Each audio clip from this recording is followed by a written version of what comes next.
Gracias a usted, doctor. Me corresponde presentar al siguiente conferencista, el doctor Julián Andrés Pimiento.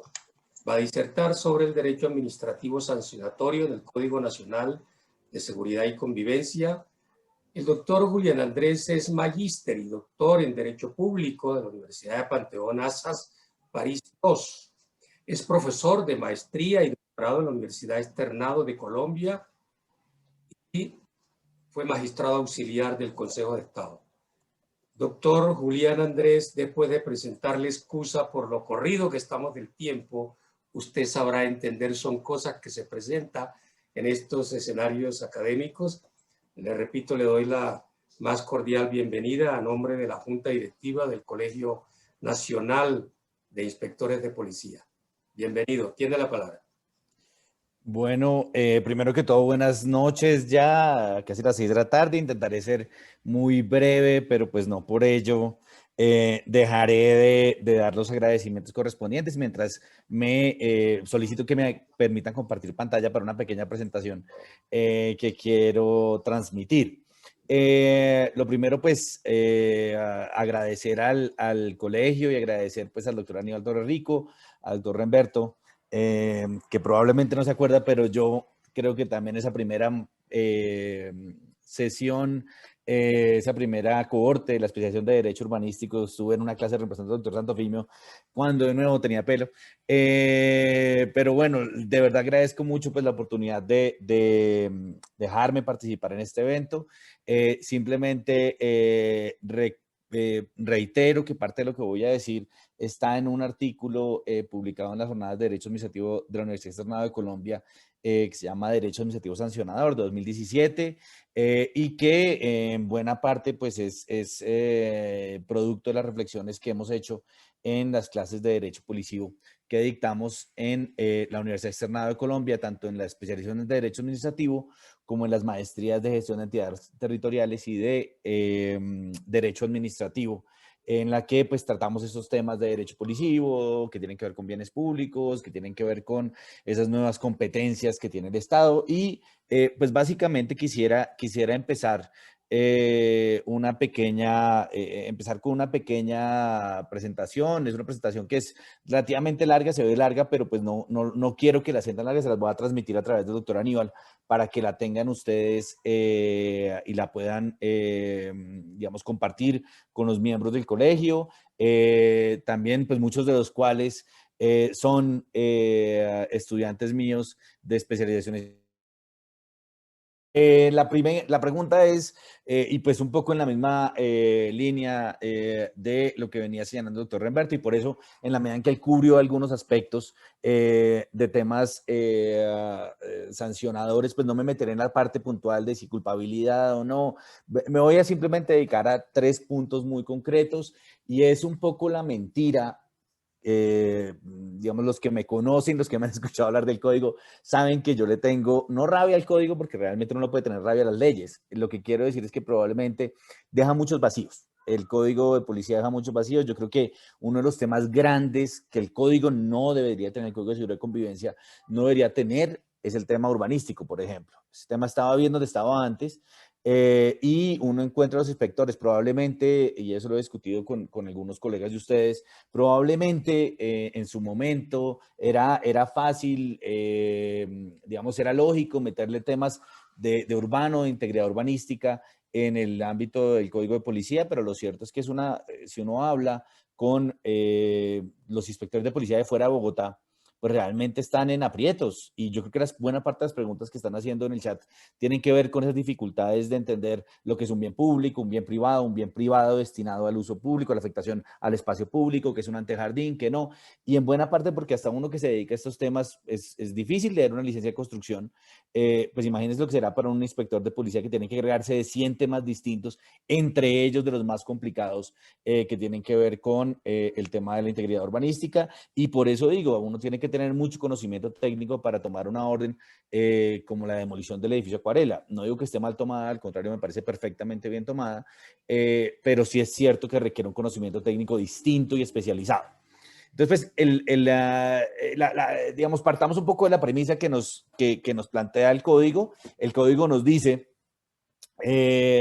cuáles son las medidas correctivas. Digamos que el código tiene unos principios muy particulares porque nos dice varias cosas. Digamos, una de las primeras importantes es que el código, el objeto del policivo, el objeto de la función policiva no es sancionar, sino disuadir, sino aplicar medidas correctivas. Ese tema de las medidas correctivas versus las medidas sancionadoras, él mismo lo dice, tiene por objeto disuadir, prevenir, resarcir, procurar, educar, proteger o restablecer la convivencia, y en parte del código nos dice, no, es que aquí llegamos de una manera previa a la ocurrencia de los hechos, vamos a evitar que ocurran esos hechos, por ejemplo, en temas de recuperación de la propiedad del statu quo y protección del statu quo nos dice que eso es precario. Entonces básicamente como si uno llamara a la policía solamente para que viniera 5 minutos y luego uno tuviera que acudir al juez.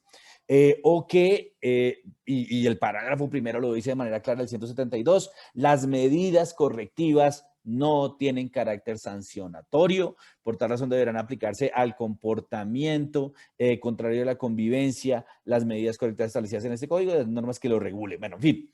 Y entonces uno se pregunta, bueno, ¿será verdad o no? Entonces, pues obviamente como estamos en la época de los memes, pues hice un meme que también les voy a compartir, se lo pueden quedar si lo quieren disfrutar. Y entonces pues está el Código Nacional de Seguridad y Convivencia, que a mí me parece muy chistoso porque hasta este año yo sí le seguía llamando Código de Policía y alguien me llamó la atención y me dijo, no, cambió, es un cambio de look, es un cambio importante y ahora ya no se llama de policía, sino se llama de seguridad y convivencia ciudadana, porque esto ya no es de policía. La policía es el señor uniformado y aquí no solamente hablamos de la policía. Fíjense la cantidad de palabras o los debates semánticos que tenemos en un tema tan importante. Y yo quiero ser absolutamente claro, el Código Nacional de Seguridad y Convivencia es una de las herramientas más importantes que tienen las entidades territoriales para actuar.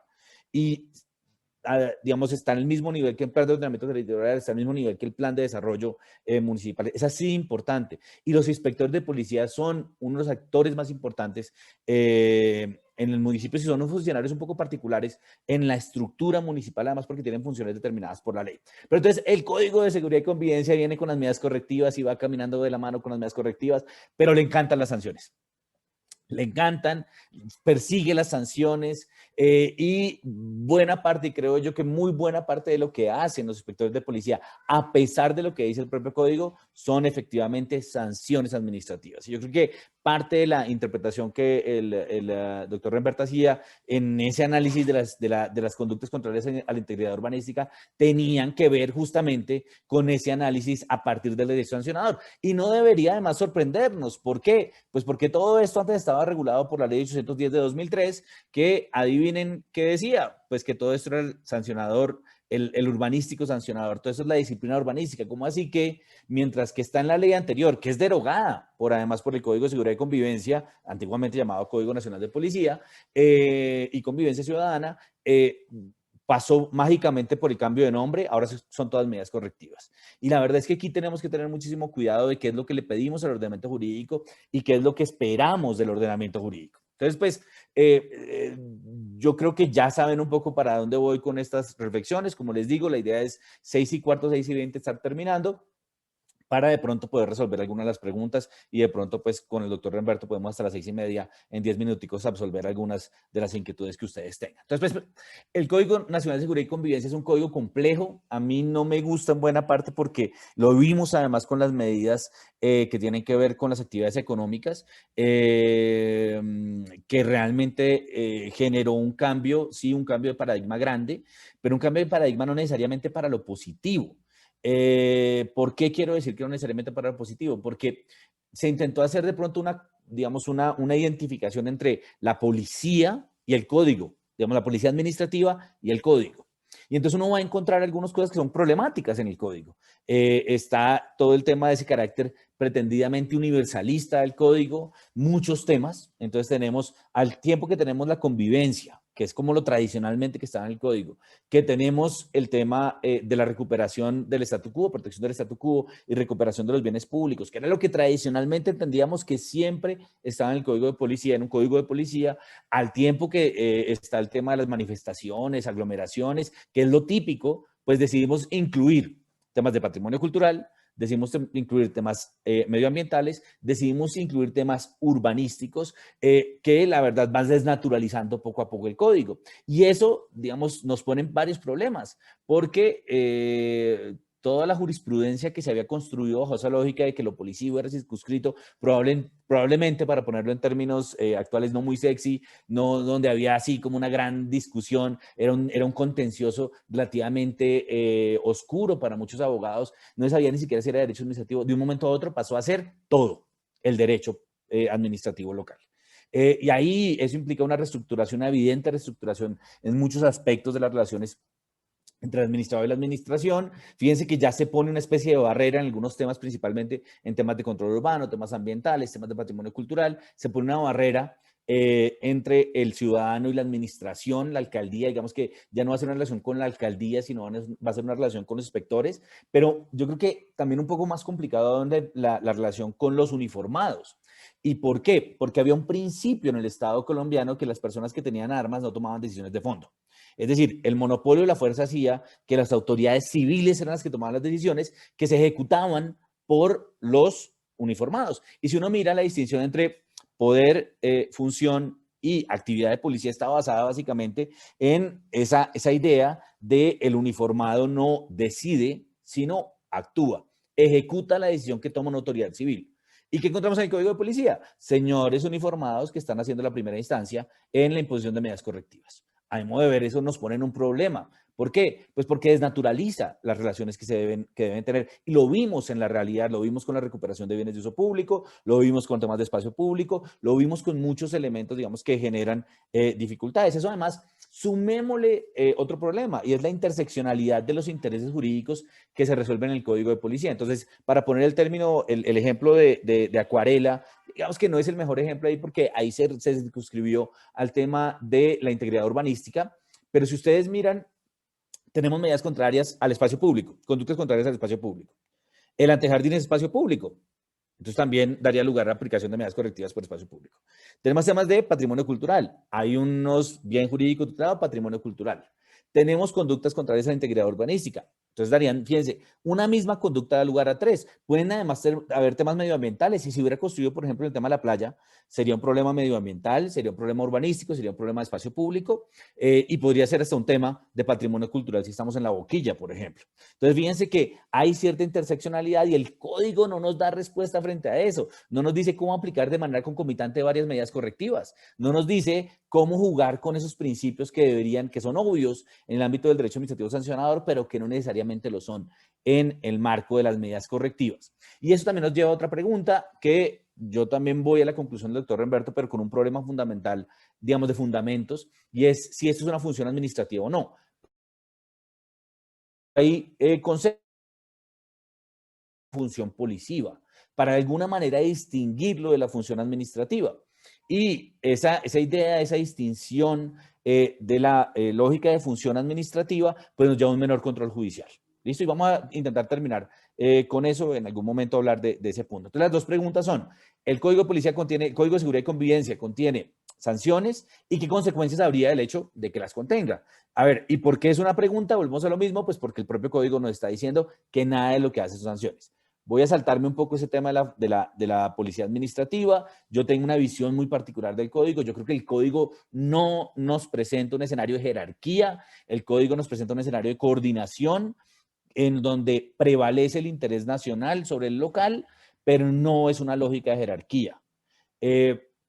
Yo creo que las bases del código, las bases sobre las que se construyó el código, debieron ser las de la Constitución del 91 y no las de la Constitución del 86. El alcalde sigue siendo la primera autoridad de policía del municipio. Y sí, debe seguir guías, órdenes, directrices del gobierno nacional o del gobierno departamental, pero no es un tema de jerarquía, es un tema de coordinación donde los parámetros de la coordinación van enfocados hacia el gobierno departamental o nacional, pero no desaparece el gobierno local. Pero bueno, ¿cuáles son las medidas que encontramos en el, y aquí me permito hacer un pequeño cuadro que está en el artículo que les comenté, frente a las medidas correctivas? Intenté clasificarlas: medidas personales, objetivas o materiales, pecuniarias, restitutorias, que son, y espérense, simplemente muevo un poquito de aquí a mis esto. Y precautorias, es decir, medidas que son un poco medidas provisionales. Como, digamos, las típicas, o, digamos, voy un poco a un elemento importante, si bien las personales son más medidas que buscan evitar que se siga realizando determinada actividad, las objetivas en general van realmente hacia la supresión de la actividad, o sea, van hacia la actividad, pero no hacia la persona que la está desarrollando. Las pecuniarias, por lo general, además van a ser multas, y las restitutorias, por ejemplo, la demolición del edificio Cuarela, la demolición no es una sanción, es la del edificio Cuarela. La demolición es volver las cosas al estado anterior, volver las cosas en un momento donde no se había hecho una edificación mal hecha. Yo soy de los del criterio que hay que tumbar todo el edificio, porque una es la medida de restitución y otra es la medida de demolición. Así es que leo yo el 194 del Código Nacional de Seguridad y Convivencia. Pero bueno, el propio código nos da un conjunto muy importante de medidas correctivas y lo voy a poner de una manera muy esquemática. ¿Cómo entiendo yo que distribuye el código estas respuestas? O ¿cómo está estructurado esquemáticamente? Tengo unas conductas, ¿listo? Contrarias a determinados intereses jurídicos o bienes jurídicos tutelados. Esas conductas dan lugar a aplicación de unas medidas correctivas. ¿Qué es lo que sigue? Las medidas correctivas dependen, digamos que dependen de la autoridad que las aplica. Y lo mismo, el procedimiento de qué depende de la autoridad que aplica las medidas. Entonces, fíjense que hay cierta lógica, cierta coherencia en la construcción del código en cuanto a que la conducta contraria da lugar a una medida correctiva, la medida correctiva, cómo determino yo la competencia, quién es el competente para aplicar determinada medida correctiva, y como el competente es X o Y, corresponde iniciar el proceso, pues cualquiera de las dos vertientes del proceso único de policía que corresponda. Entonces, la pregunta es, ¿cómo sabemos si estas medidas que están acá son o no sanciones? ¿Por qué? Porque volvemos a lo mismo. El propio código nos dice que no lo son. Es la ley la que nos dice qué sería una sanción o cómo determinamos una sanción. Ya les voy a dar los elementos que dice la norma, pero yo creo que hay dos que son objetivas. Las multas, todas las multas especiales son sanciones, a pesar de lo que el propio código nos dice. Y según los fines, 3 medidas. La suspensión definitiva de actividad. Recuerden, además, yo tengo un problema semántico muy fuerte con la suspensión definitiva, porque hasta donde yo sé, suspender es temporal, pero el código nos dice que hay algo que se llama suspensión definitiva y usted va a suspender definitivamente algo. Recuerden, el amor es eterno mientras dura. Entonces, pues, puede haber suspensión definitiva de actividades sin ningún problema. Y la destrucción de bienes también es una medida que a mi modo de ver son objetivamente sancionadoras por los fines que se pretenden. ¿Cómo sabemos si lo que estamos aplicando como inspectores es una sanción o no? Y ya vamos a ver las consecuencias, pero ¿cómo sabemos eso? Básicamente, bajo la lógica de que una sanción es expresión del ius puniendi del Estado. Las medidas correctivas no lo serían. Las medidas correctivas serían medidas que buscan evitar que se continúe realizando determinada actividad, pero no castigar por ella. Sería como la gran diferencia entre ambas, sería esa. Y les traigo simplemente 3 definiciones que la propia Corte y la doctrina nos ha dado. La sanción es una reacción ante la infracción, en el caso ambiental, que busca exclusivamente castigar la actuación irregular del infractor. La idea es una consecuencia de una conducta ilegal, es la naturaleza represiva y no reparadora de ejecución de la medida. ¿Y cuáles son los elementos que la propia Corte nos ha dicho que se deben aplicar en estos casos? Primero, es una actividad o una acción o omisión ilícita atribuida a un sujeto, es decir, hay que hacer el análisis del que el profesor Remberto ya nos habló, de los elementos del juicio de responsabilidad. Es un acto coercitivo que se puede imponer aún en contra de la voluntad del afectado. Es un acto restrictivo o privativo de bienes jurídicos y expresa un juicio de reproche a una conducta realizada por un particular. Si yo les preguntara cuántas de estas medidas, las medidas correctivas que aplican los inspectores día a día, cumplen esas condiciones, estoy seguro que me responderían todas. Probablemente el señor uniformado no haga eso, pero los inspectores, por las competencias atribuidas legalmente, casi todas cumplen. Entonces, ¿cuáles serían? Es un acto de gravamen, impone una carga derivada de la realización de una conducta contraria a la ley y puede tener fines distintos. Debe tener fines distintos. Restituir, mitigar o resarcir. Es decir, la sanción es una medida exclusivamente de gravamen y de represión. Por eso, todas las multas especiales son sanciones. Todas. Porque buscan castigar por una conducta. No buscan volver las cosas al estado anterior. Buscan castigar por la conducta ilegal que se ha venido haciendo. Entonces, ¿cuáles serían las consecuencias? Porque les prometí que iba a ser corto para poder tener discusión sobre esos temas, que seguramente ya veo que hay 13 comentarios nuevos en el chat. A ver, digamos varios. Para mí, como les digo, no hay duda. Y la Corte también lo ha dicho. Yo sé que el legislador dijo eso, pero a mí me da la impresión, dijo la Corte, ha dicho la Corte varias veces, que aquí lo que hay son sanciones. ¿Y cómo se determina, dónde se determinarán esas sanciones? En el juicio concreto que se haga de esa medida. Y por eso hay consecuencias contenciosas de esto. Entonces, primer elemento, aplicación del principio de tipicidad.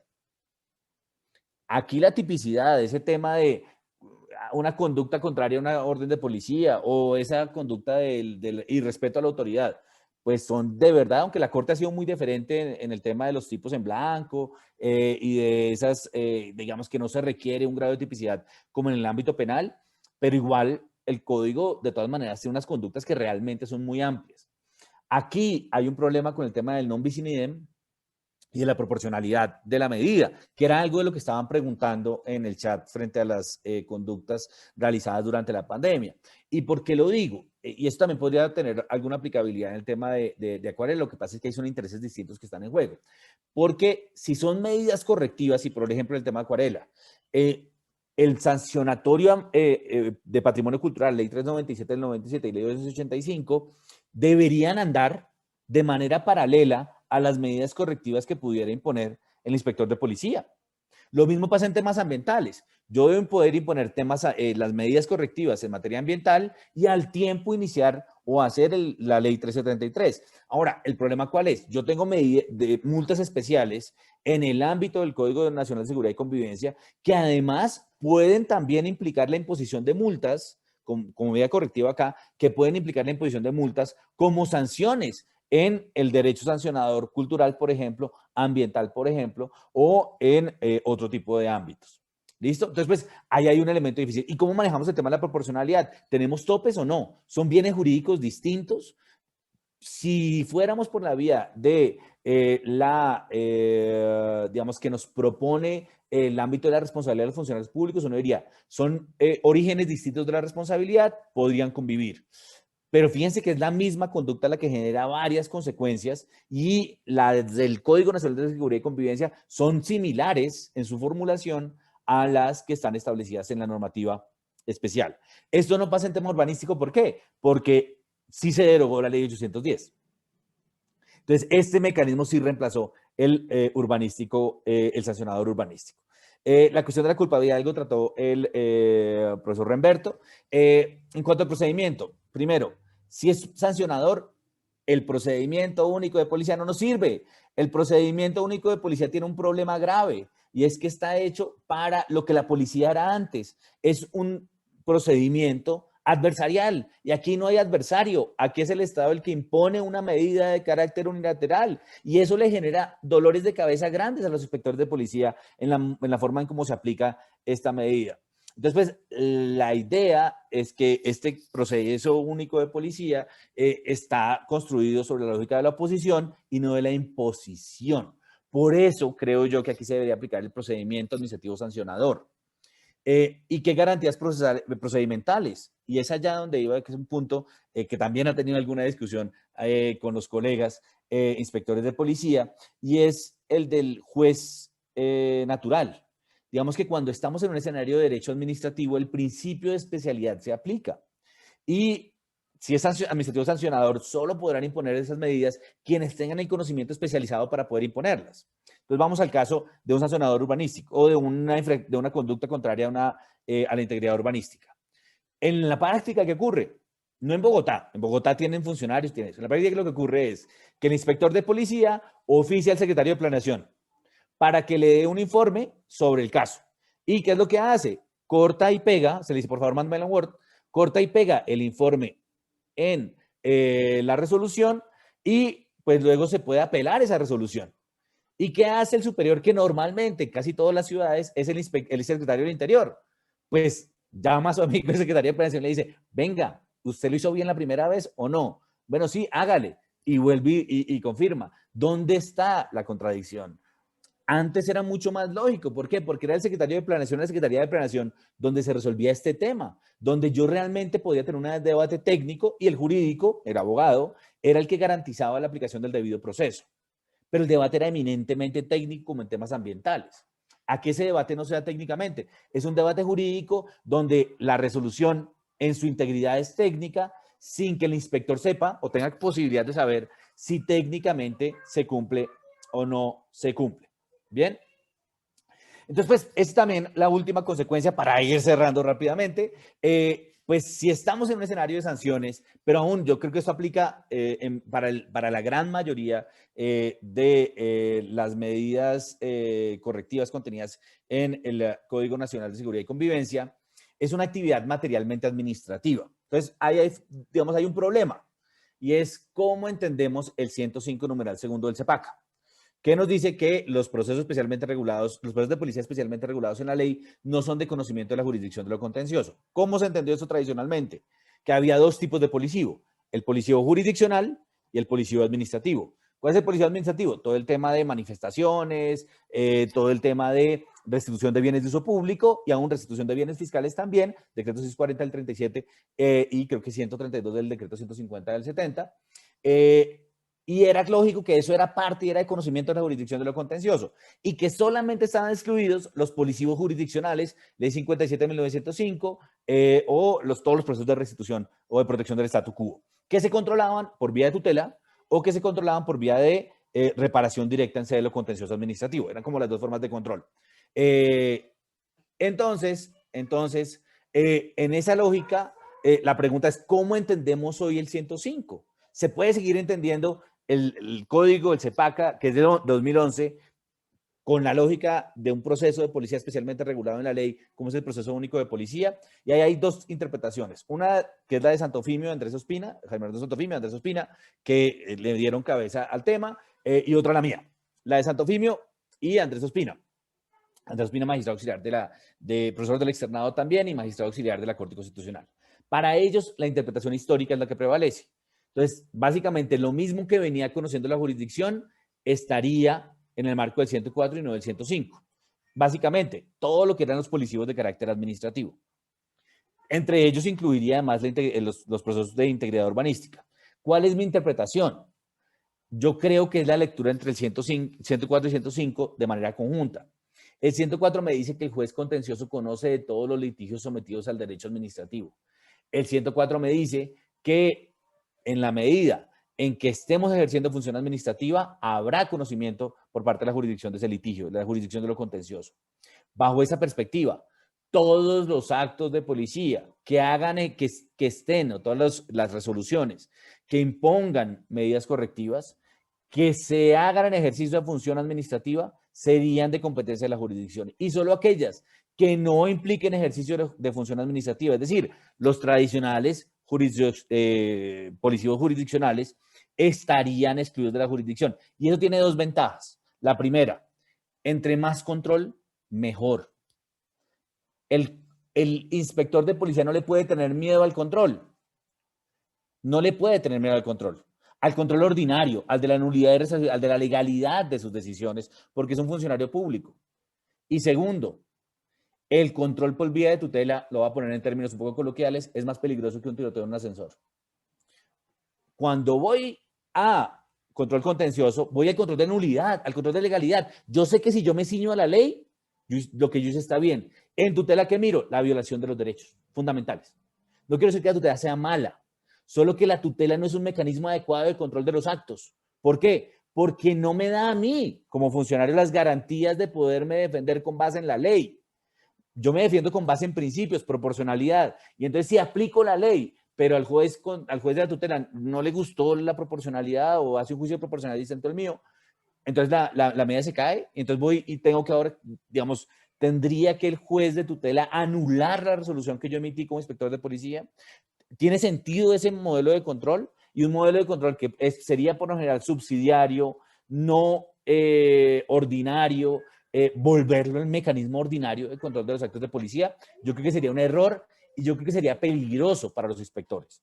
A mi modo de ver, darle todas las competencias que le entregaron los inspectores fue un regalo envenenado, como dirían los franceses. ¿Por qué? Porque les dio todas las competencias, pero esas van ¿con qué? Con todas las responsabilidades. Tener una adecuada jurisprudencia, que me diga yo cómo ejerzo mi debido proceso, que me diga cuáles son los actos controlables, cuáles son los actos recurribles. Es adecuado porque me permite a mí funcionar bien. Entonces, pues yo creo que para esa lógica tiene mucho sentido aplicar un mayor control judicial que se da además en el marco de la ley. Simplemente quiero cerrar con dos ideas, que hay tres, pero voy a cerrar con dos. Primera, el legislador nos dijo mentiras, pero nosotros podemos ser sinceros. Sí, nos dijo que aquí nada era sancionador, pero pues si sabemos que estamos imponiendo sanciones, hagamos un plus de debido proceso. Apliquemos los principios del proceso sancionador. Y miremos a ver cómo funciona el tipo de proporcionalidad. Estos foros nos sirven justamente para poder llenar esos espacios y poder tener unas posturas relativamente unificadas para que los jueces además tengan un adecuado control judicial. Entonces yo creo que tenemos que pasar esa idea y yo creo que cerraré con las ideas del profesor Remberto. No tenemos que pensar que lo que hacemos es un derecho distinto, es un derecho especial, eso es puro derecho administrativo. Tenemos que formarnos en derecho administrativo, tenemos que formarnos en principios y esos principios tenemos que aplicarlos. Y yo creo que si partimos de esa idea general, podemos lograr que el ejercicio de nuestra función sea mucho más adecuado. Muchas gracias. El micrófono. Muchas gracias a usted, doctor Julián Andrés. ¿Cómo nos sirven esas claridades? Porque tenemos un buen código, relativamente buen código. Tiene sus inconvenientes, pero pudiera aplicarse de mejor manera si todas estas cosas, sobre todo estas últimas, de si derecho administrativo especial o no tienen nada que ver el código de policía con el derecho administrativo. Mañana, por ejemplo, el doctor Rafael Ustó de la Fompianeta va a profundizar sobre eso último del control en la jurisdicción contenciosa administrativa. Muy importante. Muchas gracias, doctor Julián Andrés. Vamos entonces a darle paso a algunas preguntas. Antes yo creo que el doctor William González quería rápidamente hacer algunas preguntas. Le damos micrófono y cámara, por favor.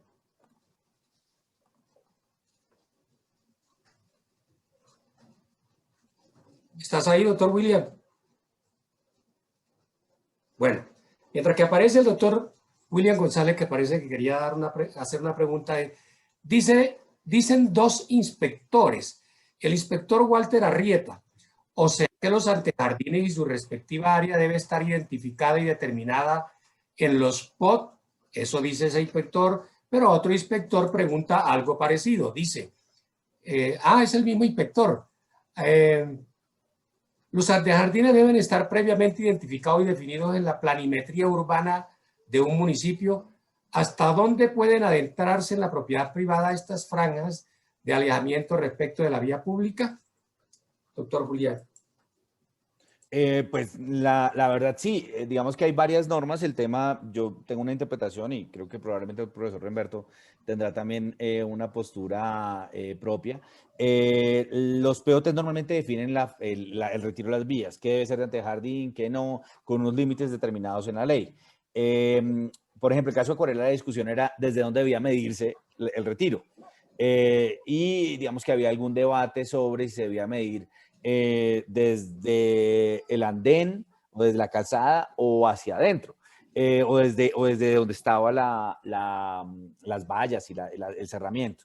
Entonces, pues sí, definitivamente es el plan de ordenamiento territorial que va a definir cuáles son los parámetros para identificar cuánto debe ser el antejardín de cada edificación y a partir de ahí se otorga la licencia de construcción. Si yo, la cuestión de la infracción, de la conducta contraria a la integridad urbanística depende más de si yo me salgo de la licencia y si yo construyo por fuera de lo que la licencia me permite. Muchas gracias, doctor Julián. El problema con ese tema del edificio Acuarela es que no es fácil demoler solo una parte del edificio. Nosotros hemos visto esquivo al alcalde de Cartagena, pero es que en el fondo es que eso es complicado. Con seguridad se van a afectar otras áreas y con absoluta seguridad viene una demanda del constructor contra el distrito mínimo de reparación directa y la verdad es que tiene todas las posibilidades de ganarla. Nosotros aquí en la agenda íbamos a colocar un tema que es la prevención del daño antijurídico. Y cuando los inspectores nos equivocamos con un fallo de demolición, por ejemplo, que no debía hacerse con seguridad, van a demandar no al inspector, van a demandar al distrito, al municipio. Sí. Y el distrito o el municipio entonces adquiere la responsabilidad de repetir contra el inspector y ahí es donde viene, como dicen en los pueblos, el ahí mamita mía. Es delicado. Pero Esto es un tema delicado, doctor Julián Andrés. Yo tengo una postura ahí muy, digamos, yo sé que puede ser, y los que me han escuchado, además tengo pues algún tipo de actividad profesional en ese caso particular, pero más allá de eso, yo lo veo de una manera un poco distinta. Yo sí creo que dentro de la lógica de regalo envenenado, es difícil para un inspector de policía aplicar las normas urbanísticas, sin duda. Y yo creo que un gran cambio de la ley sería devolver eso a los secretarios de planeación. Esa sería una buena, para mí sería una reforma bienvenida, porque realmente creo que desnaturaliza un poco las funciones de los inspectores de policía y que los pone en problemas. Pero aquí no debe olvidarse que el infractor fue, o sea, que la medida correctiva se presume legal y que hay que creer en los colegas y que si el colega actuó bien, el infractor es el edificio, es el constructor que construyó sobre el espacio, sobre las de jardín. Entonces, uno tiene que partir de un supuesto y es que no, y todos aquí creo que muchos somos abogados, pues demandas puede presentar quien quiera. Yo puedo construir un edificio en una playa y digo, me violaron mi derecho de propiedad, me van a hacer tumbar el edificio, pero venga, ¿y aquí quién es el infractor? Entonces, la demanda, y yo no creo, la verdad, yo no creo que tenga grandes posibilidades de ganarla, la verdad, o sea, personalmente, conociendo el caso de fondo, no creo que sea una demanda que realmente, digamos, más allá del hecho de que uno diga, sí, no le dejan construir o lo que sea, más allá de eso, por las particularidades del caso, lo cierto es que no porque la gente demande quiere decir que uno va a perder. Y la legalidad es la mejor garantía que uno tiene, y no por el miedo a una demanda uno puede dejar de cumplir las funciones que el ordenamiento jurídico le ha atribuido. Y ser funcionario público es muy difícil. Pero para eso está, la pregunta es, ¿será que el inspector actuó con dolo de culpa grave? ¿Será que es lo de la repetición? O sea, y también, bueno, si me llaman en repetición, ¿será que yo actué de manera inadecuada? ¿Tengo un acto que se presume legal? Que está demandado, pero ahí está, es un acto que se presume legal y está demandado, hay una demanda de nulidad de restablecimiento del derecho contra ese acto y habrá que ver qué pasa. Pero yo sí creo que uno tiene que tener mucha confianza en la ley y en que los inspectores están actuando en el marco de la ley. Y si actuamos en el marco de la ley, no habrá demanda de reparación directa, porque el daño especial además no genera pues dolo culpa grave, si fuera el caso concreto, que no creo que tampoco que lo vaya. Pero bueno, digamos, eso da para todo un día de sentarse a tomar café y a discutir esos temas. Por eso la mejor recomendación siempre será la que debería promoverse por la Procuraduría General de la Nación, la conciliación contenciosa administrativa. En caso de alguna dificultad, este es el propio ejemplo donde las partes deberían ponerse de acuerdo y arreglar de buenas maneras ese asunto hasta donde las circunstancias lo permitan, claro. Bueno, aquí en el chat dice el doctor Jairo Garzón, el secretario del Colegio Nacional de Inspectores de Policía. Para el caso del Distrito Capital, en el que el decreto 1421 del 93 creó las localidades y los alcaldes locales, estos últimos que no se encuentran consignados en el 1801 del 2016 como autoridades de policía, ¿son estos la primera autoridad de policía?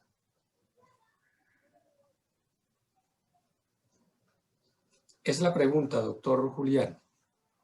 No, pero no la entendí así muy bien, ¿cómo así? Sí, No, a ver, solamente para una cosa, 315, la autoridad de policía es el alcalde.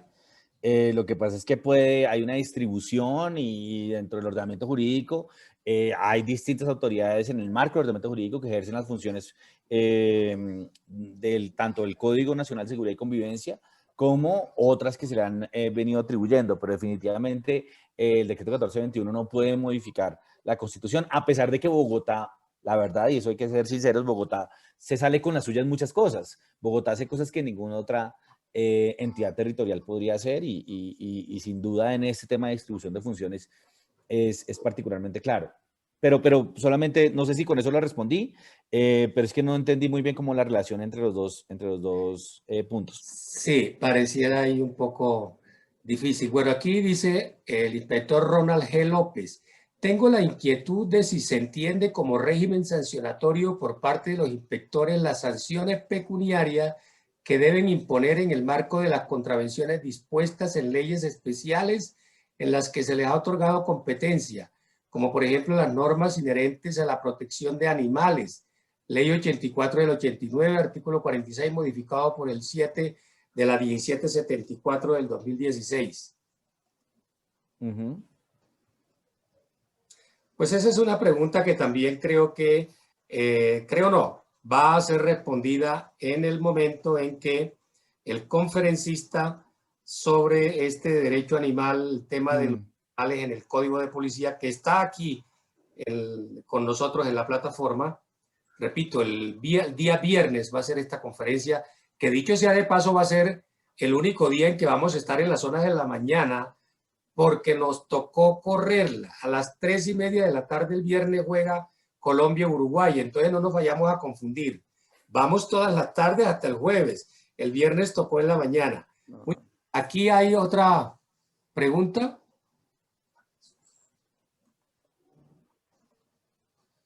¿Un inspector de policía puede revocar su propio acto administrativo cuando comete algún error, doctor? Doctora, ahí lo comenté en el chat. Claro, sin duda pues están los recursos correspondientes, pero también depende de cómo interpretemos la relación y si vamos en el sentido de, porque aquí la norma no nos dice nada. Ahí hay un punto también que yo quisiera aclarar y yo creo que sería bienvenido eso es un pie de página, cualquier medida que sirva para decir a los inspectores qué pasa después de la medida correctiva. Porque es que el código termina con la medida y después que cómo se ejecuta, nadie sabe. Eso no está en el ordenamiento jurídico colombiano. Pero bueno, cerrar el pie de página, vuelvo al punto. La pregunta es si se aplica o no se aplica la revocatoria directa, o se puede o no se puede aplicar la revocatoria directa. En este caso, yo creo que sí. Yo creo que en lo que no esté, y ahí depende cómo se interprete esa norma, que nos dice que la parte primera del CEPACA no se aplica, pero si la leemos en el sentido de no se aplican las órdenes que por su naturaleza requieren ser tomadas de urgencia, no se aplica el CEPACA. Solamente a eso. Y a todo lo demás sí. Si consideramos que el CEPACA definitivamente no se aplica porque esa norma excluye de manera absoluta el CEPACA, pues no se podría acudir a la revocatoria directa. Yo creo que sí, yo creo que esto es un procedimiento de carácter administrativo y que los inspectores deberían poder aplicar en lo que no esté regulado en la 1801, pues aplicar el CEPACA. ¿Por qué? Porque para mí esto es ejercicio de función administrativa, independientemente de que tenga un trámite especialmente regulado en la ley. Muy bien, gracias, doctor Julián Andrés. Creo que los inspectores e inspectoras tenemos la obligación de seguir en Twitter al doctor Julián Andrés porque va a estar seguramente tuiteando sobre estos temas, sobre todo las preguntas que han hecho. Creo que el doctor Remberto quería decir algo. Correcto. Primero para reconocer aquí ahora sí, ya todo me acuerdo, doctor Julián, todo, totalmente. Muchas gracias por su compañía, por su ilustración, por todo. Lo segundo, de pronto para unos pequeños aportes. Frente a Cartagena yo tengo mi punto de vista y es el siguiente. Yo soy un protector del debido proceso a toda costa. ¿Qué es lo que me preocupa? Que mientras el inspector de policía tiene una decisión ejecutoriada de demolición parcial, la Procuraduría y Ministerio de Cultura estén pidiendo que haga demolición total del edificio con fundamento en un concepto de la Sociedad Colombiana de Ingenieros que no ha sido controvertido en ningún proceso de policía. Entonces, yo lo que reclamo es eso, la controversia del proceso de la prueba, y una vez listo, en un nuevo proceso judicial, en un nuevo proceso administrativo, por ejemplo, el que yo pido que inicie el Ministerio de Cultura, que se haga, y si hay para demolición total, que se haga. Lo otro es que, me olvidó, que en relación con a la aplicación del CEPACA, el artículo 4, tratando uno de examinarlo a paso lento, dice que las disposiciones de la primera parte no se aplican al acto de policía ni a los procedimientos de policía que por su naturaleza preventiva requieran decisiones de aplicación inmediata. Y después dice, por su parte, las disposiciones de la parte segunda del CEPACA se aplicarán a la decisión final de las autoridades de policía en el proceso único de policía. Entonces, si todo proceso tiene un inicio y tiene un fin, y el fin es la decisión final de que habla el artículo 4, con, digamos, que debidamente ejecutoriada, ya lo que está prohibiendo la primera parte del cuarto es no apliquen CEPACA en el procedimiento de policía. Ya respeté esa prohibición, pero ya estoy por fuera de ese procedimiento. Ya yo dicté una decisión final, y esa decisión final se le puede aplicar todo CEPACA si se quiere. Entonces, en ese criterio, en ese sentido, yo creo que finalizada la actuación, si hay alguna irregularidad que amerite la revocatoria directa, bienvenida, si se razona de esa manera y se argumenta con ese sentido. Tenía un tercer punto, pero no lo apunté, confié en la memoria, pero ya a esta edad no es fácil. Entonces, esos serían los puntos a aportar a la discusión. Bueno, muchas gracias. Doctor Juan Julián Andrés Pimiento, estamos muy agradecidos con su aporte en este congreso. Ojalá podamos tenerlo en otra actividad pronta, porque es que el colegio va a estar en 15, 20 días, un mes haciendo actividades específicas, foros, conferencias específicas. Qué bueno fuera poder contar con ustedes. Entonces, el tema es que el doctor Remberto, su canal de YouTube, va a responder las preguntas, y seguramente el doctor Julián Andrés va a tuitear también sobre algo acá. No sé si hay alguna cosa final, doctor Julián Andrés, le ofrezco la palabra al menos para que... No, agradecerles infinitamente. A mí este tema me gusta, y pues yo soy el adalid de los temas donde no hay tanto en la doctrina, y los invito a todos a que escriban, a que hagan tesis de maestría sobre eso, a que hagamos doctrina sobre derecho policivo, porque la verdad hay poquito, y son las discusiones, esas discusiones que de verdad enriquecen la práctica, y de verdad muchísimas gracias por la invitación, que me honra muchísimo.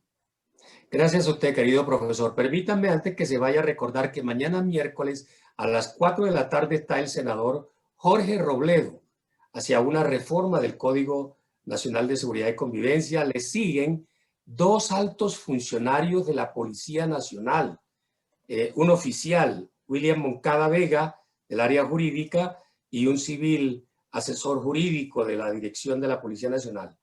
Ese tema va a estar bastante movido también.